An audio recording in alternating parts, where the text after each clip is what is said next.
esse capítulo, né, ele é uma grande viagem, né? Ele é uma viagem para o passado, ele convida isso, né? Uma viagem para a nossa infância, para a nossa família de origem, para as coisas que a gente já viveu,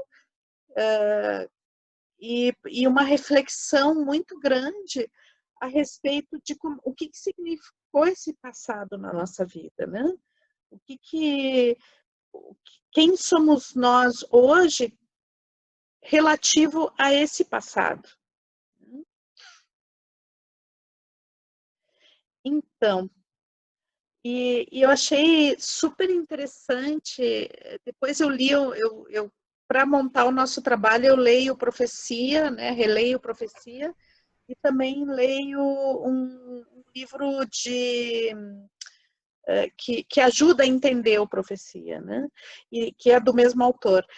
E é super interessante que esse autor que eu falo muito, que é o James Hillman, ele cita, né, então a teoria que eu queria dar hoje sobre essa questão do passado, depois eu vi que o próprio autor do Profecia, ele também se baseou um pouco no James Hillman, porque ele vai citar o James Hillman, né? Exatamente o livro O Código do Ser, que é o livro que embasa um pouquinho o que eu vou falar para vocês hoje, né?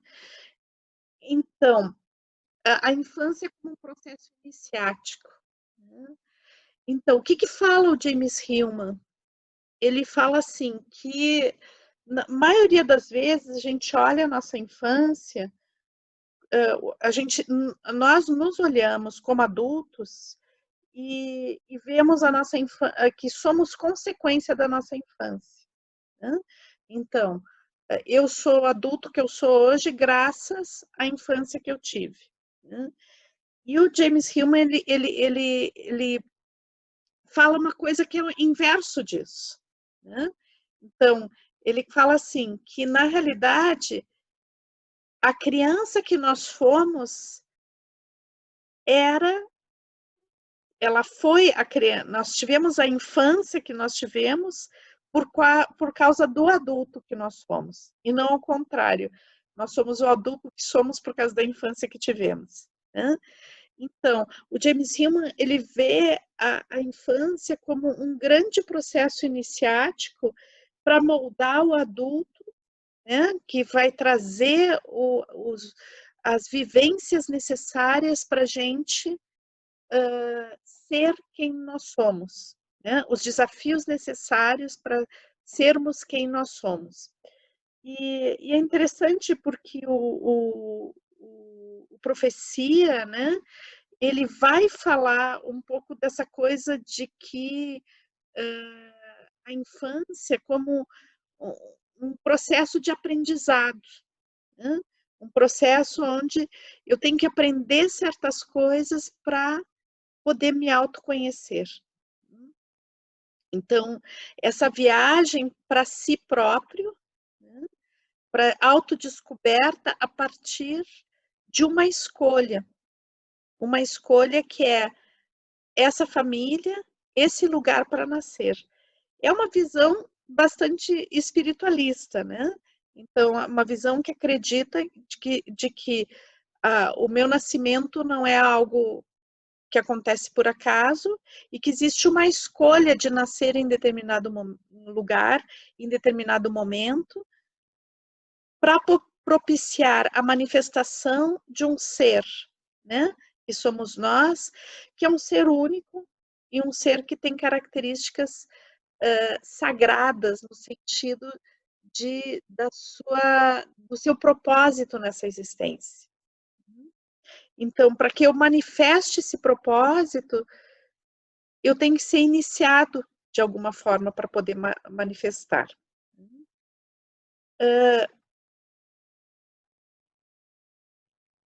Só que esse processo, né, para eu entender esse processo, eu tenho que sair da posição de ser uma vítima de um processo histórico, né, ou da vítima de um processo familiar, para entrar no entendimento de que existe um aprendizado aí. Então, o livro deixa muito claro que nós somos uma síntese, né? Ele convida para que a gente vá olhar quais são os dramas de controle dos nossos pais e quais são as visões de mundo dos nossos pais. Então, a primeira coisa que ele pede, esse capítulo, né, é que tu veja quais são os dramas de controle dos teus pais. Porque possivelmente o drama de controle que tu vive primordialmente, né, aquele drama de controle principal que tu costuma manifestar, seja uma consequência reativa dos dramas de controle dos teus pais. Né? É a primeira coisa. Mas daí ele traz uma outra visão, que vai, se tu superar a visão do drama de controle dos teus pais, né, tu vai ver que existe um jeito, uma forma de proceder no mundo, algo que essas pessoas acreditavam muito. E que muitas vezes o que o teu pai acreditava e pensava da vida era diferente do que a tua mãe acreditava e pensava na vida, que era a vida. Né? Então, que na realidade, cada um de nós é a síntese dessas duas coisas. Né? E ele faz vários exemplos no livro. Né? Então, por exemplo, um pai que era muito metódico, muito pragmático, né? E uma mãe que era muito espiritual, muito ligada aos anjos, né? Então, como duas pessoas que são praticamente contrárias, e tu tá ali no meio, né? E daí surge, na tua forma de ser no mundo, né? Surge uma síntese dessas duas coisas. Então, de repente, tu consegue ser objetivo, né? Mas consegue ver a magia das coisas da vida. Né? Então, ele convida que cada um de nós, né, esse capítulo, ele convida cada um de nós, primeiro, ver os dramas de controle e ver como se formou o nosso drama de controle. Quais eram os dramas dos nossos pais para que chegasse ao meu drama de controle. Mas depois ele vai ver qual a minha visão de mundo e quais eram as visões de mundo dos meus pais e procurar perceber que eu faço uma mistura entre essas duas visões de mundo, como se fosse uma síntese dessas duas visões.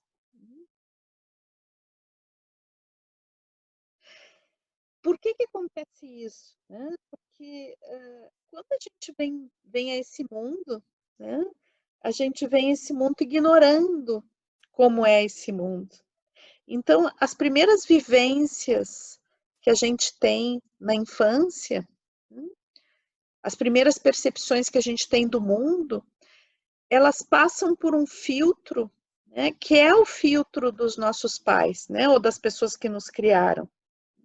Algumas pessoas não foram criadas exatamente pelos pais, né, mas as pessoas que estavam com a gente nesses primeiros anos da nossa vida, elas tinham uma visão do mundo, elas achavam o mundo bonito, ou elas achavam o mundo difícil, ou elas achavam que o mundo era sofrimento, ou elas achavam que o mundo era consumo, né? E daí elas nos ensinam essa visão de mundo. Então, nós olhamos o mundo a partir desses óculos, que são óculos, essas lentes, né? Que são lentes que não falam exatamente da realidade, são formas de olhar a realidade. O que acontece? O meu pai tinha uma forma de olhar essa realidade, a minha mãe tinha outra forma de olhar essa realidade. Né? Então, se a gente tapar um dos nossos olhos, a gente vai ver o mundo de uma forma. Se a gente tapar o outro olho, a gente vai ver de outra forma. Né? o que a gente chama de visão é a fusão dessas duas imagens, vista por esses dois olhos, né? Então, a nossa visão de mundo também é uma síntese da visão de mundo de duas pessoas. E é super interessante isso, porque a visão de mundo dessas pessoas que nos originaram, né, também é uma visão de mundo composta pela visão de mundo de duas pessoas. E aí a gente vai alargando isso conforme vai passando as gerações, né, dos nossos ancestrais, a gente vai vendo que nós somos o resultado de várias visões de mundo que vão entrando numa síntese.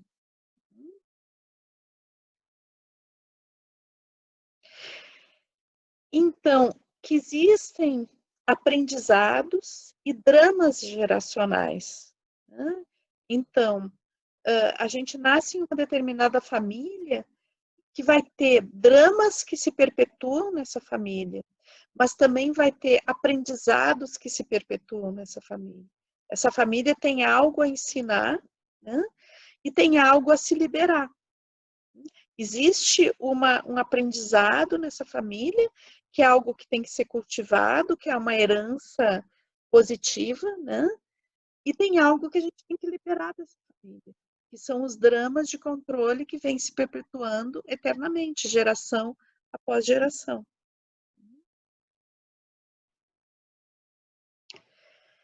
Bom, e daí ele vai colocar, né, que as nossas visões de mundo, nos primeiros anos da nossa vida, são compostas por essas pessoas que nos criaram, né?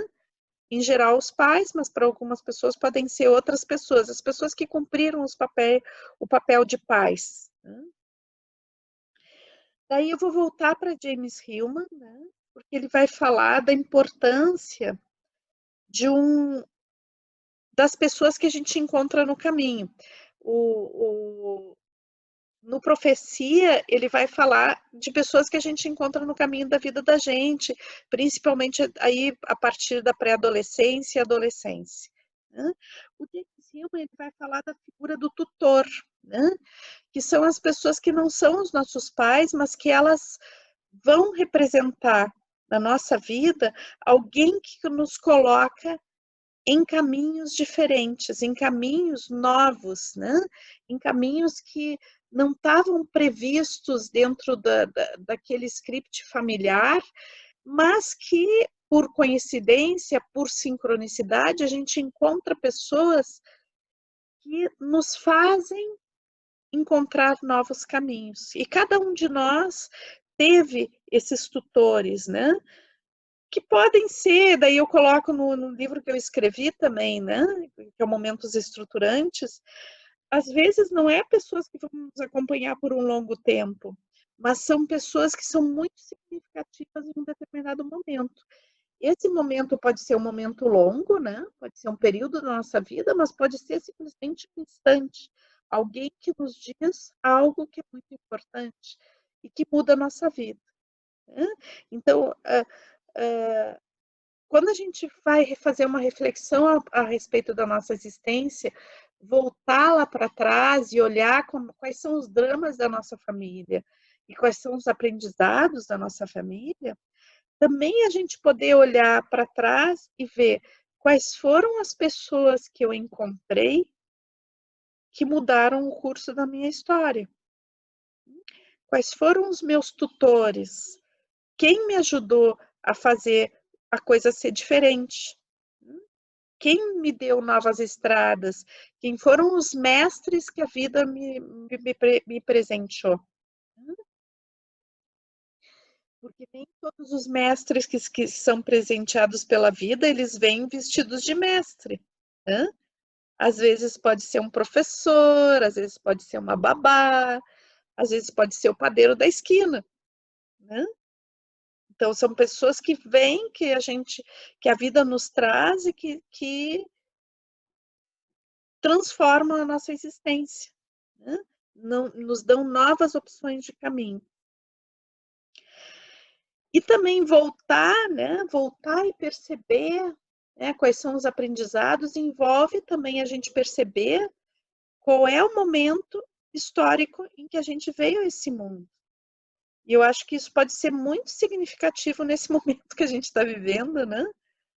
O que significa esse momento? Qual é o aprendizado que existe no momento histórico em que eu nasci? Né? Então, se eu vou pensar na minha existência, né, eu nasci em 1964, em plena ditadura militar, né? Passei por todo o processo de abertura no Brasil, né? De deixar a ditadura, né? Os movimentos políticos,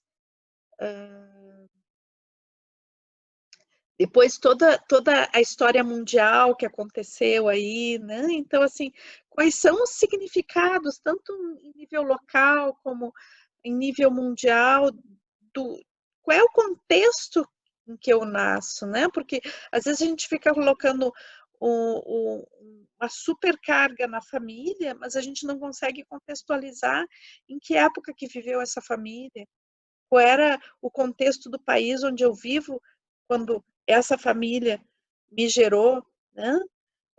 O que esse contexto histórico faz com que se aprenda especificamente, né? Então, também, quando a gente faz essa viagem para trás, a gente poder ver, contextualizar, né? Porque cada época tem um aprendizado.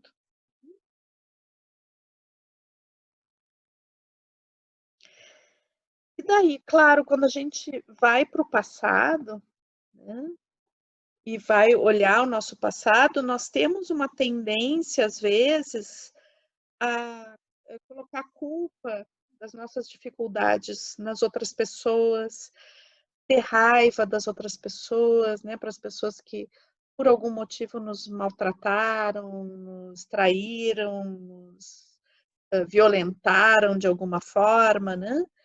Então, uma das coisas que é super importante para a gente poder encontrar o nosso propósito, a nossa verdade, encontrar aquilo que no livro chama o ser espiritual que nós somos, né? E que eu ligo muito à questão do propósito, para a gente poder encontrar isso, para compreender quem nós somos, é necessário que a gente perdoe, né?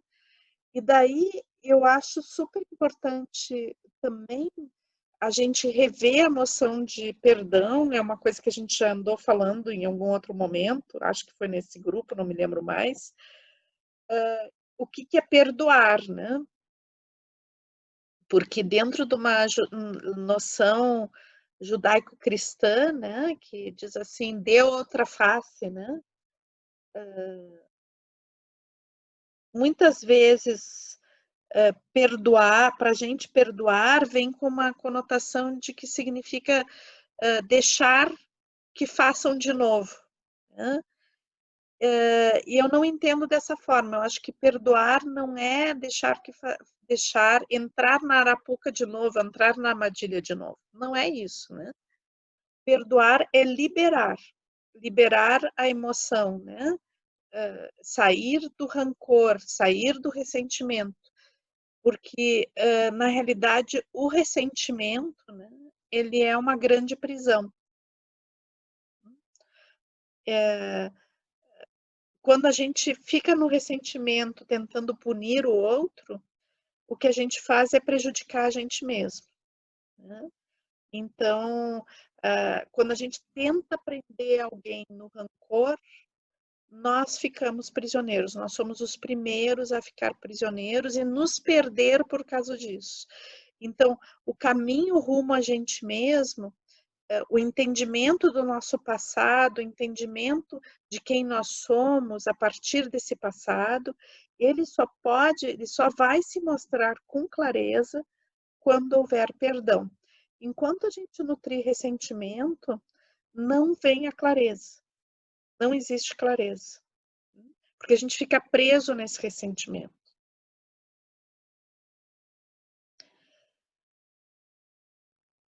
E daí, bom, quando a gente encontra o propósito, né, consegue fazer a síntese de todo esse aprendizado e perceber, nossa, é isso que eu vim fazer aqui nesse mundo, né? Daí tudo que a gente passou faz sentido.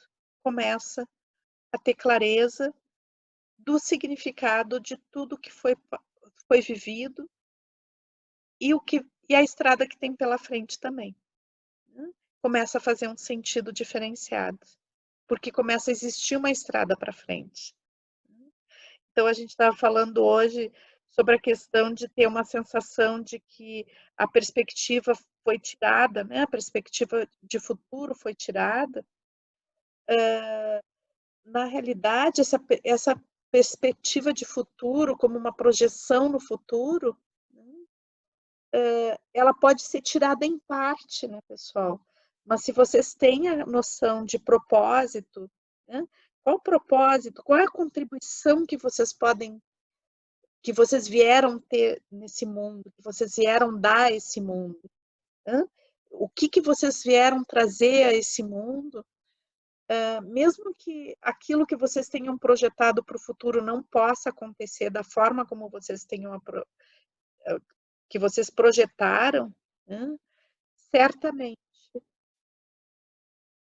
vocês vão projetar de alguma outra forma, né?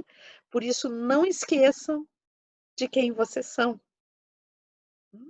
Não esqueçam de quem vocês são, porque aquilo que vocês tinham projetado era só uma estrada, não era vocês, né? E outras estradas vão se abrir, se vocês não se esquecerem de quem vocês são.